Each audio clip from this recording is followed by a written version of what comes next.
tama, di ba? May ban na ngayon, may today.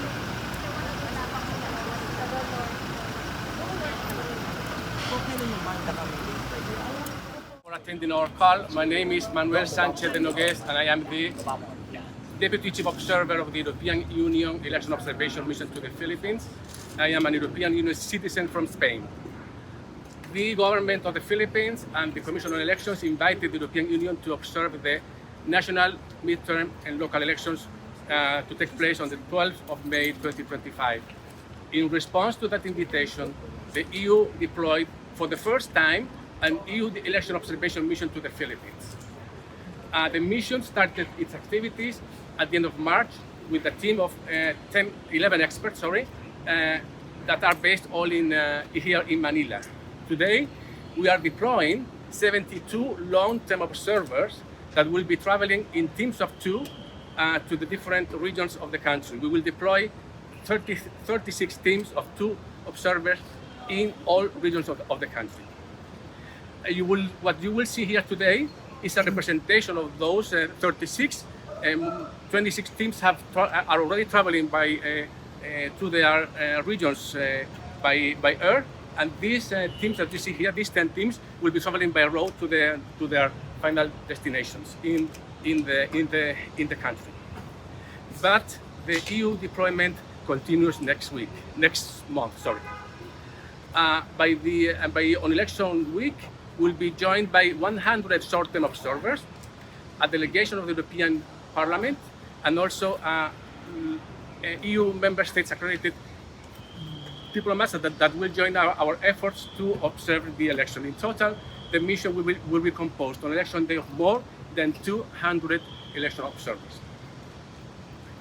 And how do we operate? The long-term election observers are the cornerstone of the EU election observation methodology. They will develop a very robust and consistent methodology that we have implemented for the last 25 years in 75 countries and in more than 200 election observation missions. The EU, as I said earlier, has developed a comprehensive and consistent election observation methodology that is implemented the same way in all countries where we observe. This methodology is based in several pillars. The first is comprehensiveness, which means that we observe all stages of the electoral process. Elections is not a one-day event. It's not only the event of the election day, but it's a process that starts with the registration of candidates, registration of voters. It also means that we need to assess the legal framework for elections.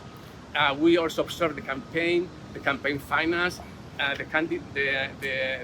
role of the media and the social media, which is very important, and of course, election day and polling and tally of the votes proceedings. And finally, the election dispute resolution, the process of how election appeals and resolutions are resolved decided by the competent authorities. That's why I say that for us it's not one day event. We're independent.